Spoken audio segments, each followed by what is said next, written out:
Halo, ketemu lagi dengan saya Heru Salim di TTM, bukan teman tapi mesra, tapi Talking 30 Minutes. Kita tetap akan ngobrol tentang dunia literasi, tapi kali ini sedikit agak berbeda. Dan seperti Anda lihat tadi di awal pembicaraan, ada satu rangkaian foto, ada satu rangkaian arsip, lukisan dan lain-lain. Nah, kita memang sedang berada di satu tempat yang dinamai sebagai Taman Bacaan Danarto. Nah, apa Taman Bacaan Danarto itu? Nah, saya akan ngobrol dengan Grace Sambo. Halo Grace. Halo Mas Apa Ali. kabar Grace? Baik. Oke, ini di Taman Bacaan Danarto ya kita ya. Kita di Taman Bacaan Danarto. Nanti kita akan ngomong atau ngobrol ya, apa sih Taman Bacaan Danarto itu gitu. Sip. Tapi sebelumnya mungkin bagi anak-anak muda ya, atau bagi orang yang tidak terlalu akrab dengan dunia sastra, misalnya mungkin perlu diperkenalkan dulu siapa sih Danarto itu gitu. Jadi diambil sebagai nama sebuah taman bacaan. Danarto itu sebenarnya lebih dikenal sebagai sastrawan. Yeah. Dari aku masih SMA, aku kenalnya buku-bukunya dia. Tapi karena sekarang aku bergelutnya di seni rupa, masuk ke sekitar 2010 gitu, mulai penasaran sama sejarah seni rupa, ngelihat apa sih yang pernah dikerjain sama pendahulu-pendahulu di seni rupa. Yeah. Terus tiba-tiba menemukan kalau Danarto ini aktif di salah satu kayak kegiatan yang sering banget dirujuk sebagai penanda masuknya era seni kontemporer di Indonesia gitu. Ternyata dia ada di dalam pameran besar seni rupa Indonesia di tahun 77 dan tahun 79. Kemudian aku karyanya juga cenderung ajaib gitu ya, dibanding menarik ya gitulah ya. Dibanding perupa-perupa lain yang ikutan, jadi penasaran kan. Jadi ini sama nggak sih sastrawan sama perupa ini gitu? Artinya Danarto yang menulis sastra ini sama enggak dengan Danarto yang perupa ini? Ternyata sama. Dan ternyata Danarto yang sastrawan yang dikenal sama kumpulan cerpen Godlop, kemudian ada Makrifat yang dapat penghargaan dari Dewan Kesenian Jakarta ya. Itu adalah Danarto yang perupa. Berarti Danarto itu memiliki istilahnya dua profesi ya, sebagai sastrawan dan sebagai perupa. Mungkin profesinya sebenarnya akhirnya banyak karena hanya dua itu. Karena semakin dicari tahu tentang Danarto yang kalau di dunia sastra kayaknya dia juga dikenal sebagai sastrawan yang punya kecenderungan sofistik misalnya. Ada juga kata kunci kayak magical realism atau kata kunci absurd, itu juga sering dipakein ke dia. Dicapkan ke dia gitu. Nah ternyata bukan cuman dia adalah sastrawan dan perupa, dia juga orang teater karena pernah menyutradarai paling nggak 2 pertunjukan teater, terlibat dalam beberapa produksi teater seperti Oedipus Nyarendra, Arifin Senur. Mungkin juga Arifin Senur yang Orkes Madun itu. Orkes Madun, terus yang gerbang yang besar banget, aku lupa judul teaternya. Dia terlibat di situ juga. Dia juga ikut jadi artistik film. Dia juga mengajar di IKJ. Dan ini yang dilakukan semua ini levelnya bagus semua ya. Kan biasanya kan ada kecenderungan kalau orang mengerjakan banyak hal tanggung gitu semuanya. Nah ini gimana Danarto ini?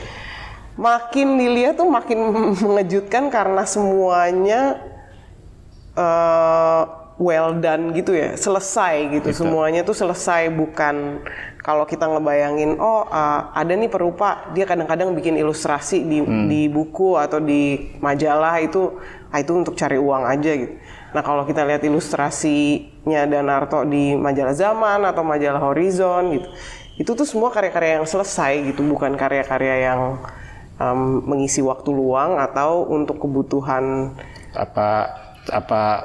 kebutuhan darurat untuk cari uang atau mendapatkan uang.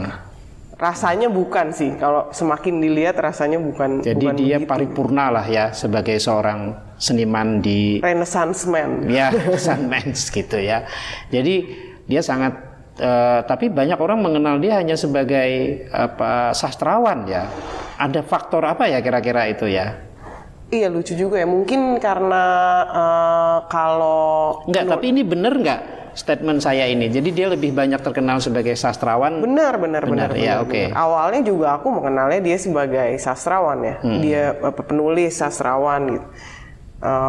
Tapi kalau di seni rupa juga dia dikenalnya sebagai sastrawan ya. Orang kalau dikasih tahu misalnya ini yang di belakang kita nih lukisan dia loh. Oh iya gitu kan maksudnya. Ya kecuali lingkar yang memang lingkar pertemanannya dia dari zaman dia kuliah di ASRI gitu. Di Jogja ya. Di Jogja. Dan Harto tuh kalau misalnya masih hidup usia berapaan ya sekarang ya?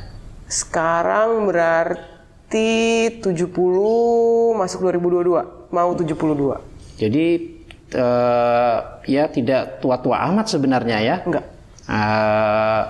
Artinya masih jejaknya sebenarnya masih bisa ditelusuri lah ya. Sangat mungkin masih ditelusuri. Nah, lalu singkat cerita nih, lalu Anda bikin namanya Taman Bacaan Danarto. Sebenarnya ini apa sih Taman Bacaan ini? Apakah sama seperti perpustakaan umumnya? Karena dulu kan memang orang menyebut taman perpustakaan itu kan taman bacaan. Tempo dulu loh ya, di tahun-tahun 1920-an sampai 50-an itu taman bacaan. Nah, ini taman bacaan apa ini? Gitu.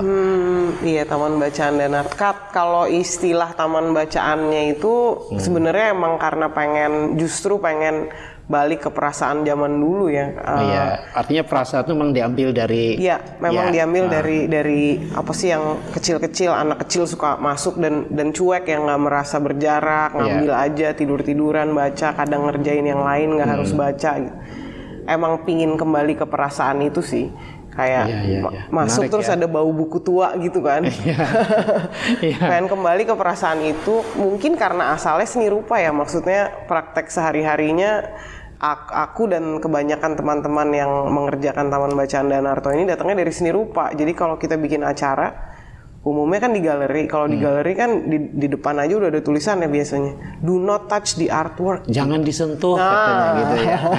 Jadi kayak kalau bikin misalnya pameran arsip gitu, orang juga canggung jadinya karena di dalam ruang pamer kebiasaannya barang-barang nggak boleh dipegang. Sementara kalau menggunakan istilah taman bacaan terus bikin setting yang beneran bisa tidur siang gitu, itu maksudnya emang biar orang merasa akrab aja sih, bisa ngambil, bisa baca dan bisa santai. Karena kalau baca kan butuh waktu ya. Iya. Jadi gini, ini kira-kira kalau datang sini bisa duduk-duduk di sini ya, boleh ambil itu siang. Karena itu kan ada arsip-arsip ya, ada majalah-majalah juga, ada buku-buku karya Danarto juga banyak sekali ini ya. Jadi kalau mau duduk-duduk di sini, oke ya gitu ya. Iya dong. Tidur-tiduran gitu sambil itu. Oke, jadi memang betul-betul konsep taman ya dalam pengertian maunya itu. Begitu. Orang nyaman, enjoy dan sebagainya gitu ya. Nah ini berarti ini kan arsip-arsip tentang Danarto, tulisan Danarto itu ya. Ini ngumpulinnya gimana ya? Ngumpulinnya gimana? Ngumpulinnya pertama harus penasaran dulu. Iya. Ini siapa sih nih orang? Kok yang bener nih karya yang kanvas kosong ini dia yang bikin? Dia bukannya sastrawan, dari situlah ya. Iya. Terus mulai mencari, tentu saja pertama hari gini ya pasti internet dulu. Terus kalau di internet kan lagi-lagi dapetnya eko atau gema bahwa dia adalah sastrawan besar, maestro, gitu-gitu. Tapi susah banget mencari sisi seni rupanya. Ketemulah misalnya 1-2, Danarto dulu anggota Sanggar Bambu. Terus kayak, Sanggar Bambu, ya ngerti lah ya, Sanggar Bambu posisinya seperti apa di dalam kesejarahan seni rupa gitu. Terus, tapi kok kayak nggak ada cerita tentang karyanya ya. Pergilah jadinya ke tempat-tempat yang menyimpan arsip. Misalnya IFA, kalau di Jogja IFA. Pergi juga ke Dewan Kesenian Jakarta, punya arsip hebat banget. Dari HB Yasin juga, karena sebelum gedung tim yang sekarang kan DKJ sama HB Yasin seberangan ya. Jadi kita waktu nyari Danarto tuh kalau dia lebih dikenal sebagai sastrawan mungkin di HB Yasin lebih banyak, dan benar. Bahkan lukisannya aja bukan disimpan sebagai koleksi Dewan Kesenian Jakarta, tapi disimpan oleh HB Yasin gitu. Jadi emang kayaknya secara formal orang lebih menerima dia sebagai sastrawan daripada sebagai perupa. Nggak ada sama sekali karya Danarto di dalam koleksi Dewan Kesenian Jakarta. Kalau di Galnas ada nggak ya? Ada dua. Ada dua. Nah, Galnas kan artinya galeri nasional yang resmi lah ya, milik negara. Berarti dengan demikian dia diakui lah ya sebagai ya perupa yang levelnya nasional. Itu yang di Galnas apa ya itu ya? Dua itu. Yang satu dari tahun 1962, yang satu dari tahun 1967. Jadi kalau di Taman Bacaan ini gayanya cenderung seperti yang di sana itu ya, Naga Bali. Itu kan dari 1962. Di dalam konteks Taman Bacaan Danarto ini dia kan dipinjam dari tetangga ya, dipinjam dari Mas Nasirun gitu. Untuk mewakili juga emang praktek dia ketika dia belum lama meninggalkan ASRI sebenarnya tahun 60-an kan. Oh, itu 1962. Ya, itu 1962. Masih lukisan cat minyak yang anak lukis banget gitulah ya. Kalau dibanding sama dua yang di belakang ini jauh banget, karena yang di belakang ini baru lah ya. Pasti tahun 2000-an. Ya. Ini koleksi siapa? Ini koleksi Nasirun, dan yang itu koleksi Mas Butet Kertarejasa. Oke. Ya, ini berarti ada dua lukisan dia yang di sini ya, yang dipinjamnya menarik ya sekali gitu. Tapi apa faktornya itu? Bukan karena sastrawan lebih apa, maksudku karena dia lebih dikenalkan sebagai sastrawan ya, tapi mungkin praktek mengingat gitu loh ya, mengingat di seni rupa atau di kalangan sastra itu mungkin beda ya. Gimana tuh bedanya? Nah, mungkin ini pertanyaan saya, mungkin kan koleksi seni rupa itu kan pergi ke pribadi-pribadi. Kalau tulisannya sebagai sastrawan kan jadi buku yang lebih bersifat populer. Kira-kira begitu, ada nggak pengaruhnya ya? Aku pikir besar sekali ya pengaruhnya ya. Aku juga mengenal Danarto lebih dulu sebagai sastrawan dan bertahun-tahun ya sebagai sastrawan. Belakangan, loh, orang ini ternyata ini toh menulis membuat cover buku toh. Jadi aku punya buku terbitan Graffiti ya, Grace ya, itu Mahabharata dan Ramayana. Nah, itu covernya yang bikin Danarto. Pernah lihat nggak? Belum pernah lihat. Wah, nanti kapan-kapan saya bawakan lah. Nah, sejak itu aku juga akhirnya ya meskipun tidak secara spesial ya, tapi kalau ketemu akhirnya, oh iya ternyata dia memang perupa juga selain sebagai sastrawan gitu. Kalau selain buku yang Mas Salim bilang itu, emang kalau spesifik wayang ya, dia punya praktek panjang juga ya menggambar ilustrasi wayang. Misalnya di majalah Zaman gitu. Nyambung nggak kalau buat Mas Salim? Mas Salim kan juga membaca majalah Zaman. Nah, baru belakangan ketika tahu dari Seno, maksudnya bukan dari Seno, ketika tahu bahwa Seno nerbitin buku, lalu saya baru tahu bahwa ternyata ilustrasinya dibikin Danarto. Dan waktu itu kalau tidak salah dipamerkan ya seorang teman di Jogja. Nah, mungkin sejak itulah saya tahu Danarto itu ternyata perupa. Nah, jadi agak belakangan juga taunya. Nah, itu tadi karena mungkin tradisi mengingat itu tidak didukung kuat, karena kalau sastra kan mungkin lebih tersebar luas ya gitu. Nah, itu mungkin ya pendapatku sih itu ya, tidak iya tahu sih, setuju juga. sih, tapi emang kalau soalnya sebenarnya akses orang ke karya-karya seniman-seniman ini kan, kalau sastrawan dia jadi lebih aksesibel karena bentuknya buku, kayak siapa aja, nggak harus asal ada di toko buku, orang bisa mengakses itu gitu. Kalau seni rupa kan pertama kamu harus tahu dulu galerinya, kamu harus tahu jam bukanya, gitu. Betul. Nggak ada juga dari kecil kebiasaan pergi ke museum atau ke orang pun galeri. Kalau beli buku misalnya ya, yang saya ceritakan, orang kan beli buku isinya kan, mungkin orang nggak peduli bahwa cover ini dibuat oleh Danarto gitu. Ya, kalau nah ini yang menarik menurutku. Jadi mengangkat lagi Danarto di dalam dimensinya yang total gitu ya di sini ya gitu. Tapi di luar itu sebenarnya apa sih kira-kira kita mau Grace dan teman-teman itu mau bikin saya ikut juga ya sebenarnya Grace dan teman-teman mengangkat lagi Danarto ini dalam konteks ini kan juga kita punya kecenderungan juga melupakan banyak orang ya yang penting. Jadi seolah-olah mungkin praktek intelektual kita, praktek berkesenian kita, berkebudayaan kita tuh ahistoris ya banyak, karena nggak memiliki jejak itu ya. Nah kira-kira seberapa penting ya Danarto itu dikenalkan lagi itu loh? Mungkin kita sama-sama bisa menjawab pertanyaan ini ya dari sudut pandang yang beda-beda ya, karena Danarto DKK kan ada Mas Salim juga. Kalau aku mikirnya praktek Danarto itu menarik banget karena misalnya kita pilih hampir secara acak cerpennya aja kita baca sekarang, ada resonansinya sama kehidupan hari ini. Itu sederhananya. Yang lebih yang lebih BM kalau kata anak sekarang, yang lebih banyak maunya tuh makin membaca karyanya Danarto tuh makin kayak hebat ya, nggak bisa dipin di satu kategori gitu. Mungkin kebutuhan akademik akan butuh misalnya untuk satu penulisan tertentu dia dibedah pakai satu perspektif gitu, tapi itu nggak bisa untuk membicarakan keseluruhan prakteknya dia.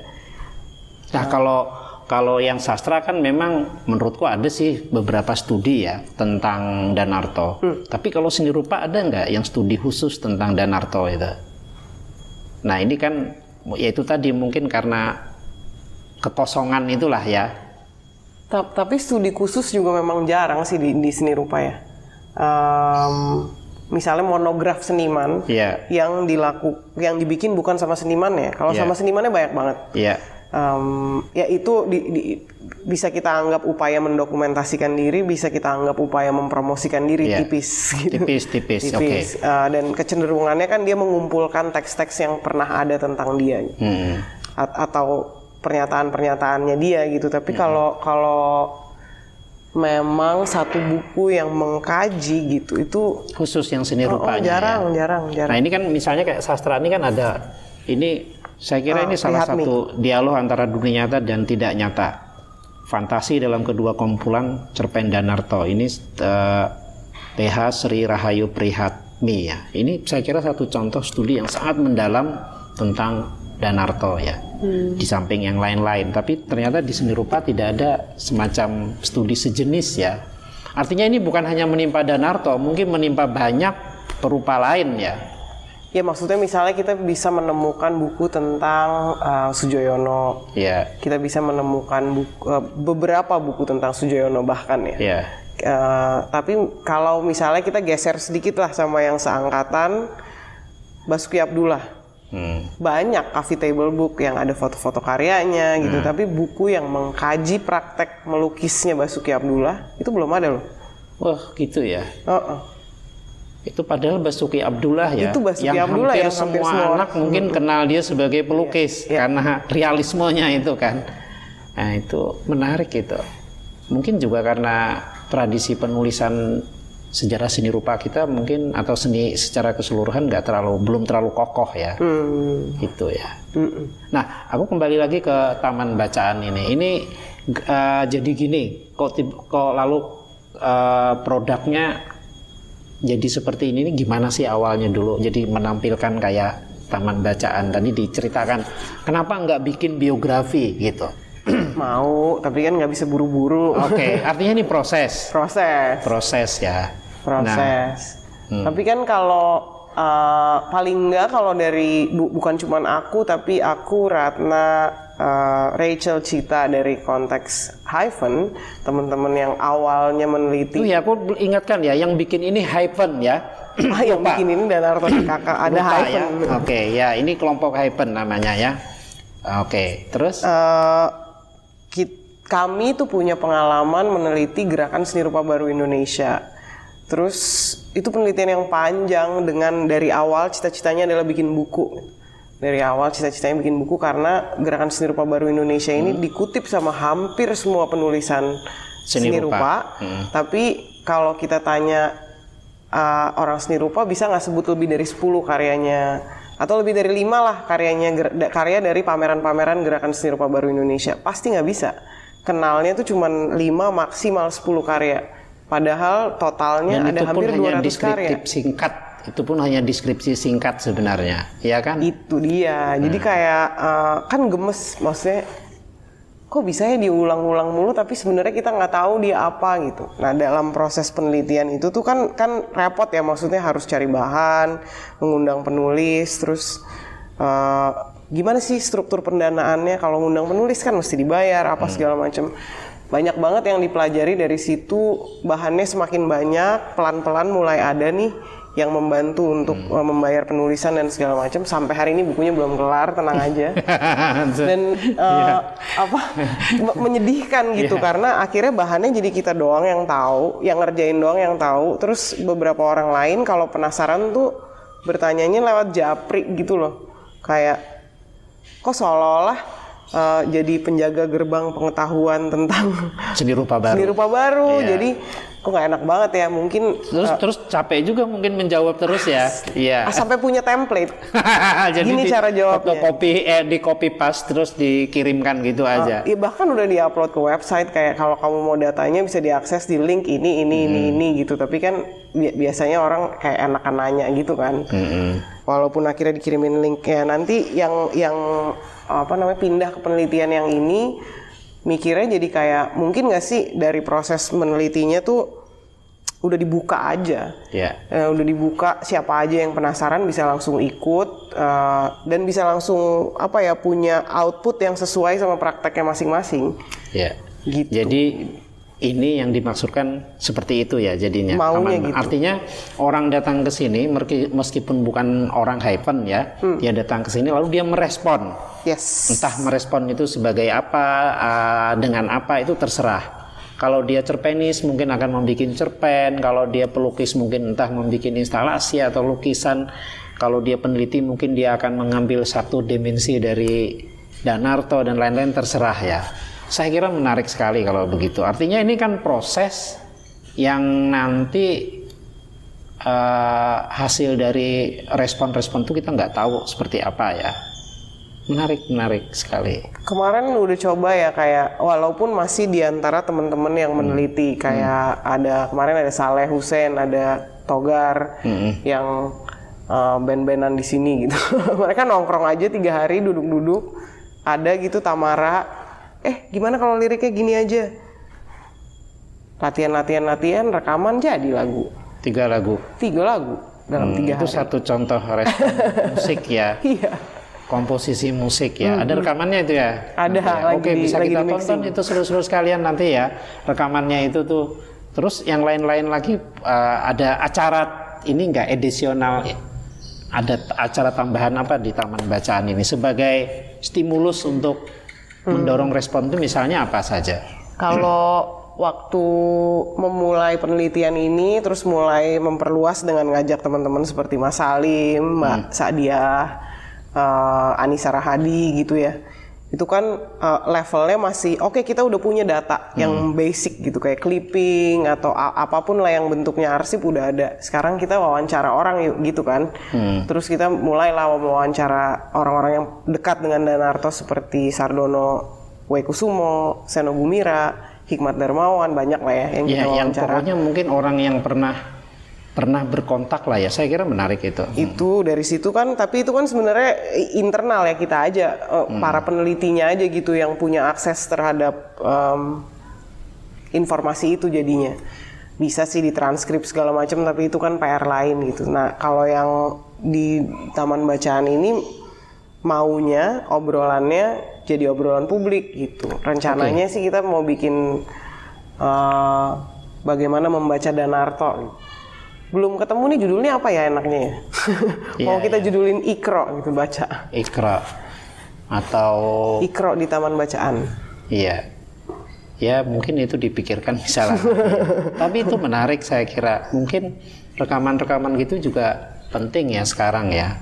Di Jogja banyak orang yang memiliki kontak pribadi yang cukup dekat dengan Danarto. Mungkin bisa kita undang ngobrol begitu yang maunya. singkat. Kita duduk-duduk di sini, ada beberapa teman yang nggak di sini juga bisa dihadirkan lah ya dengan platform-platform internet sekarang.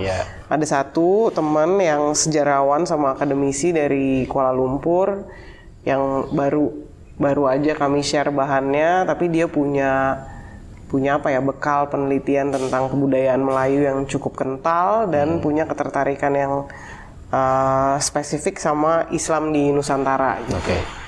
Ada dia yang mau ikutan, namanya Simon Sun. Terus ada Mas Atif yang meneliti sanggar bambu. Oh ya?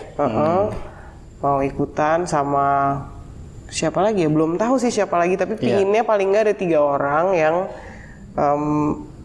membicarakan Danarto dari latar belakang penelitian yang mereka punya. Terus kita obrolin nih sama orang-orang yang pernah berinteraksi sama Danarto gitu di sini. Nah, ini taman bacaan ini kan temporer ya. Artinya ini sampai akhir bulan ya. Jadi teman-teman bisa lihat sampai akhir bulan kalau mau berkunjung ke sini ya. Sampai tanggal berapa, Grace? 29 ya? 29 Januari. Nah, tapi kalau saudara berada di kota lain mungkin akan juga bisa melihat atau menyaksikan taman bacaan ini. Mau di kota mana aja, Grace, ya rencananya? Kalau yang pengen banget di yang pengen atau yang sebenarnya yang sudah direncanakan kemana aja itu rencana? Yang sudah direncanakan tuh ke Garut sama ke Sragen. Nah, kenapa Garut dan kenapa Sragen? Kalau Sragen itu kota kelahiran Danarto, dan dia juga secara khusus meminta dia maunya dikubur di Sragen. Jadi kayaknya masuk akal ya. Sangat masuk akal.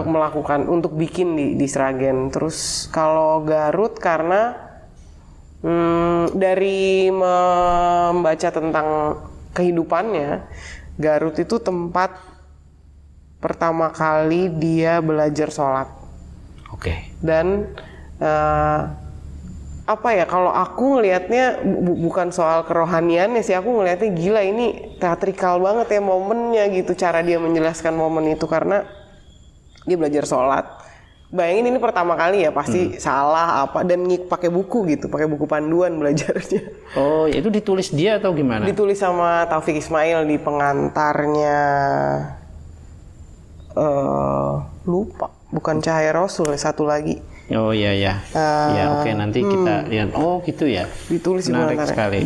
Dia belajar sholat, terus dia dengar bayi-bayi 1000 bayi teriak Allahu Akbar di sekitarnya.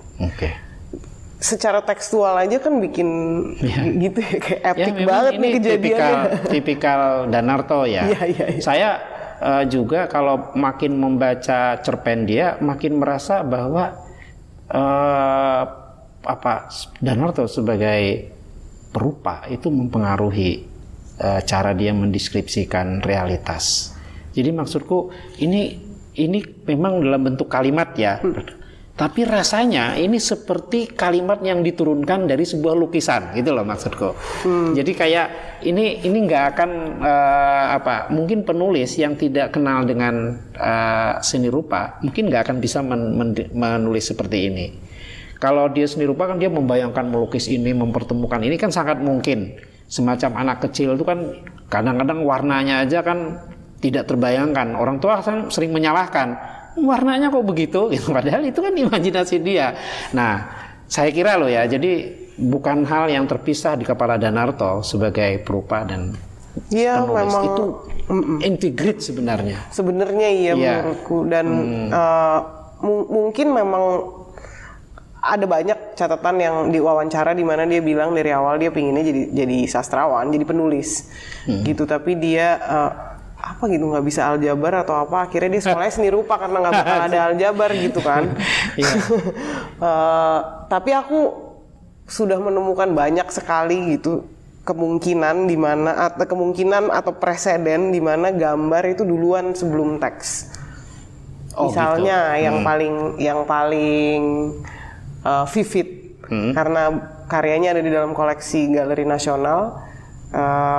Judulnya Hitam dan Putih karyanya. Ini karya tahun 1962. Di karya itu tuh ada karakter yang kemudian secara visual ada nih hitam, badan sama kepala sama kaki sama tangan tuh terpisah. Kemudian di tahun 68 atau 69 gitu kita mengenal dia sebagai Bekak Rakan. Itu karakter yang muncul di dalam salah satu cerpennya, Rintrik. Ya. Jadi itu satu preseden aja ya. Banyak juga sih cerita yang lain seperti bagaimana dia misalnya menuliskan Asmara Loka sebagai Cerbung. Kan tadinya Cerbung di harian Republika. Kemudian dinovelkan gitu. Kan editornya waktu itu menulis di obituarinya Danarto yang di Tempo kalau dulu Danarto setiap hari datang karena itu terbit setiap hari selama 3 bulan toh. Dia setiap hari datang seperti ngantor sampai terus dia makan siang, dia gambar-gambar, dia tidur siang, habis itu baru dia ngetik. Jadi gambar itu lebih duluan baru teks. Nah, itu yang saya juga menduga seperti itu ya. Maksudnya setelah membaca berulang-ulang, ini sepertinya sesuatu yang visual yang lalu dia deskripsikan melalui tulisan gitulah. Oke. Nah, saya kembali ke tadi ya. Ini ke Garut dan Sragen. Nah, ini yang rencana. Nah, yang mau minta diadakan di kota mana itu mana aja yang minta itu? Ada baru Jakarta. Terus ada Istanbul. Nah, sampai ke Istanbul ya, menarik ya. Ya, Jakarta, Istanbul, dan itu juga akan dikerjakan nantinya ya. Iya, kalau ada yang minta, oke aja dong. Kemarin juga ada yang lucu gitu, kirim pesan di Instagram. Sampai kapan ya taman bacaannya? Rahasia gitu. Jadi suka sok rahasia gitu. Rahasia terus, wah pengen nih di Surabaya ada kayak gini. Ajak dong, kita anaknya gampangan kok kalau diajak mau gitu. Oke, berarti ke Surabaya juga deh ya nanti ya. Halo Surabaya gitu ya. Oke teman-teman sekalian, ini udah hampir 30 menit loh kita ngobrol ini. Wow, jadi saya kira menarik sekali ya. Jadi kalau yang di Jogja bisa datang nih ke Taman Bacaan, ada banyak arsip, ada buku, ada banyak buku-buku. Kita akan kenalan dengan Danarto, salah satu sastrawan besar Indonesia yang kata Kate Fulcher adalah mata kiri sastra Indonesia. Karena katanya mata kanannya Pramudian Tatur ya. Nah, itu bagaimana menunjukkan kelas Danarto sebagai sastrawan. Ini Godlop, ini Gergasi, hampir semua lengkap di sini karya sastra Danarto, termasuk yang di majalah-majalah, di Horizon, di majalah Zaman juga bisa kalian lihat langsung di sini sambil tidur-tiduran, sambil duduk-duduk, sambil ngobrol, bikin lagu. Ya, ini tempatnya di Jendela Institut, satu bagian dari Sangkring. Sarang Art Space ya. Silahkan berkunjung sore-sorean begini. Kalau misalnya kontak saja teman yang ada di sini, bisa ngobrol-ngobrol di sini gitu ya. Sekali lagi, Danarto ini memang kelokan penting di dalam sejarah seni rupa maupun sastra Indonesia. Jadi ini hukumnya haram lah kalau kita lupakan ya. Dan ini karena itu sangat berterima kasih sekali kepada teman-teman Haven yang mengadakan ini gitu ya. Dan ini proses mengingat yang penting agar praktek berkebudayaan kita juga selalu bersifat historis gitu ya. Nah, terima kasih Grace ya. Makasih Mas Salim. Jadi kita ketemu lagi di edisi mendatang, ini edisi yang 30, dan sangat senang sekali bisa ngobrol-ngobrol dengan teman-teman pengelola Taman Bacaan Danarto. Sampai ketemu lagi.